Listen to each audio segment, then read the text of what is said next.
Монгол Улсын их хурлын чуулганы хуралдаанаар Монгол Улсын ерөнхий сайдыг огцруулах асуудлыг улсын их хурл хэлэлцлээ. За энэ хэлэлцэх асуудал маань одоо эхнээсээ улсын их хурлын 54 гишүүн гаруй хэсэг цуглуулахаасаа эхлээд хуулийн зөрчилтэй явсан. Хуулийн зөрчилтэй. Хууль зөрчсөн гэсэн үг. Өөрөөр хэлэх юм бол өнгөрсөн 7 хоногийн одоо 2 дахь өдөр би хэдний өдөр сайн санахгүй байна. 14 цаг 30 минутанд Мягмар гарагийн 14 цаг 30 минут өргөн барьсан. 5 дахь өдрийн баасан гарагт 14 цагаас хэлэлцэж эхэлсэн. Тэгвэл 5 дахь өглөө хүртэл 2 дахь өдөр гарын үсэг зурсан бичгтэрээ гарын үсэг зурулж явж байсан. Өөрөөр хэлбэл өргөн барьсныхаа дараа гарын үсэг зурулж байсан. За ингээд нэг зөрчил. За хоёрдугаарт нь өргөн барьсан материал улсын их хурлын чуулганы хуралдаанаар хэлэлцүүлэх асуудлыг улсын их хурлын гишүүдэд 3 хоногийн дотор тараах хэрэгтэй байдаг. Тараахгүй байсан нэгсэн, 2 дахь өдөр өргөн барьсан үеэс нэгсэн, тараахгүй байжгаад одоо айлгажин сүрдүүлж дарамтлж гэж яагаад тараахгүй гэж бичиг өгч жагаад байнгын хорон хуралдаан, байнгын хорооны төрийн байгуулалтын байнгын хорооны хуралдаан 5 дахь өдөр эхлэх үед тараасан. Өөрөөр хэлэх юм бол улсын их хурлын гишүүн хэлэлцэж байгаа асуудалтайгаа танилцах тийм үү? Өөрийн итгэл үнэмшилтэй болох олон нийтэд бас мэдээлэх энэ одоо олон үндсэн хууль заасан бүрэн эрхийг зөрчсөн. Өөрөөр хэлэх юм бол тэгш бус хандсан их хурлын гишүүдэд мэдээлэл авах. За дараад нь байнгын хороо хуралдсан. Байнгын хороо.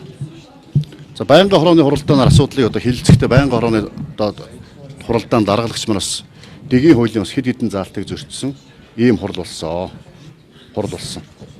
За ингээд чуулганыг хойшлуулж яагаад өчигдөр байнгын хорооны хуралдааныг дуусгасан та бүхэн мэдж байгаа тийм ээ. За байнгын хорооны хуралдаан дээр бас бид бүхэн асуулт асуух үгээ хэлэх. За дээрэс нь горимын санал гаргах эрхийг хаасан. За ингээд дахиад нэг зөрчил. За өчигдөр чуулганы хуралдааныг эхлүүлсэн. 10 цагаас одоо чуулганы хуралдаа эхэлсэн. Чуулганы хуралдаанд орохдоо бид ямар томьёолоор санал хураах вэ гэж асуусан. Үндсэн хууль заасан үндсэн хуулийн томьёолоор санал хураах ёстой. Монгол Улсын үндсэн хуулийн 43-ийн 1-д Монгол Улсын одоо их хурлын гишүүдийн 4-ийн 1 нь өргөн барьсан бол Монгол Улсын ерөнхий сайдыг огцруулах саналыг өргөн барьсан бол уг саналаар чуулганы нэгдсэн хуралдаанд санал хураалгана гэсэн ийм үндсэн хуулийн заалттай. Үүнийг улсын их хурлын чуулганы хуралдааны дэгийн тухай хуулийн 104-ийн 1 дээрс маш тодорхой баттгаад, тодотгоод, нотлоод дэгийн хууль тусгацсан байдаг. Тэгвэл одоо манай хуралдаан даргалж байгаа булган туяа дарга, байнгын хорооны дарга сандаг очир. Төрийн байгуулалтын байнгын хорооны дарга сандаг очир эгийг телевизээр ярихдаа, коридорт сэтгүүлчнэр та бүхэнтэй уулзахдаа ярьж ирсэн та мэдж байгаа шүү дээ. Үндсэн хуулийн томьёолоор буюу ерөнхий сайдыг огцруулахыг дэмжиж гэсэн томьёолоор санал хураалт явагдана гэд эгийг телевизд ярьсан, коридор сэтгүүлчнэрт ярьсан. Энэ бүх бичлэг баримтанд байж байгаа. Тэгсэн мөртлөө өчигдөр гинт үгүй байнгын хорооны саналаар санал хураалт явагдана гэд шал эсрэгийн яриад их тав мэдж байгаа.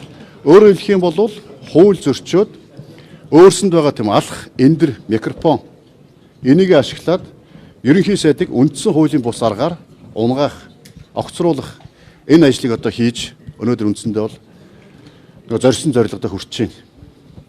Үүнийг эсэргүүцэж улсын их хурлын гишүүд үндсэн хууль зөрчсөн асуудлаар хуралдаанд оролцохгүй гэж мэдээлэл хийсэн өчигдөр 10 цагаас.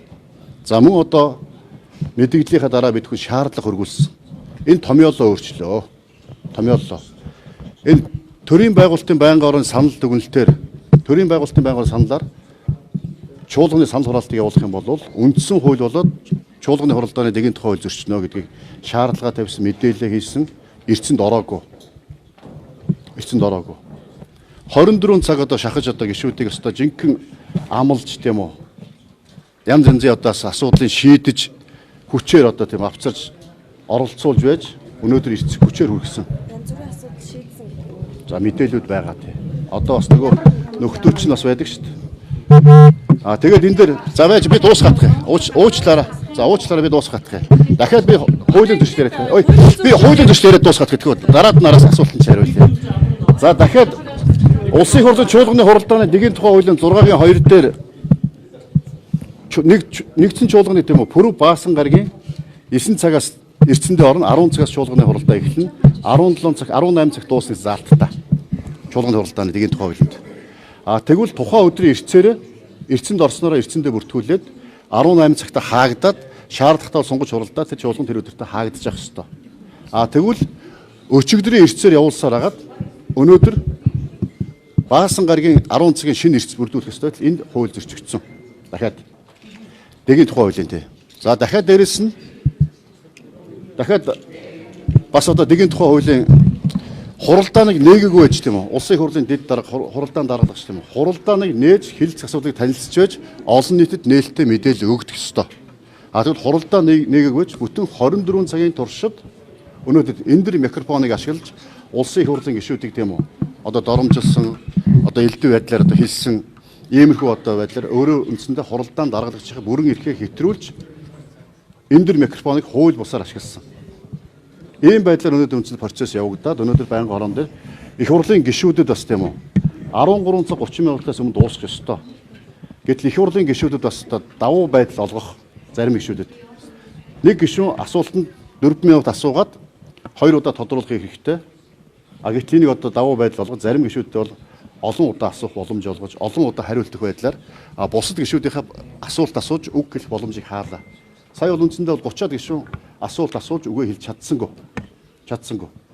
Ийм байдлаар одоо ялгууртай хандлаа шүү дээ. Ялгууртай. За одоохон би дуусгах. За би одоохон дуусгах хариулнаа би тэрэнд. Тэгээд нөгөө ярьж байсан үндсэн хууль зөрчсөн томьёолоороо сая санал хураалгаад үндсэндээ бол Монгол улсын ерөнхий сайдыг үндсэн хууль зөрчиж улсын хурлын чуулганы хуралдааны тухай улсын хурлын тухай хуулийн маш олон заалтуудыг би сая хэлсэн үйлдэлүүдээр зөрчиж ерөнхий сайдыг одоо хууль бусаар огцрууллаа. Энэ асуудлыг бас өчигдөр үндсэн хуулийн цэцэд өгсөн байгаа. Цэцээр маргаа үүссэн байгаа.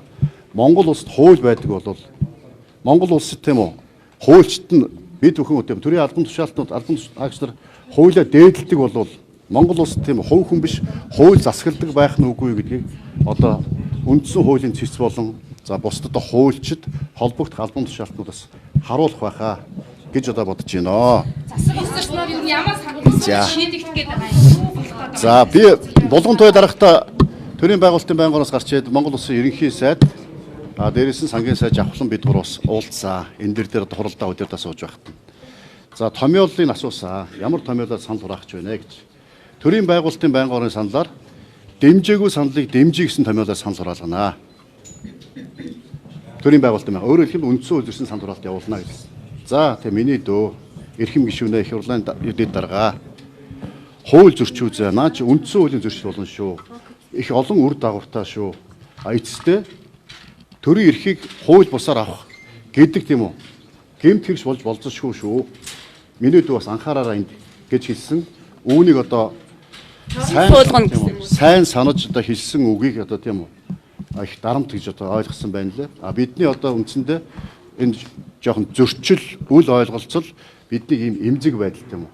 Хүний хэлсэн үгийг хэлээгүй болгож үйлдэл хийсэн болгож манайханд одоо яг ийм болчиход байгаа.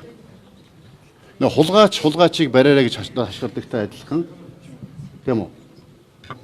Гэрэгтэй адилхан бодсноос өөрийг ярьдаг, ярьснаас өөрийг хийдэг ийм л болчиход байгаа. Үүнийг олон нийтэд тийм үү? Одоо PR-д цацдаг. Энийг л одоо болмоор байгаа. Үнэн л байдаг юм. Үнэн ганцхан баг шүү дээ. Сая ерөнхий сайд хэллээ шүү дээ.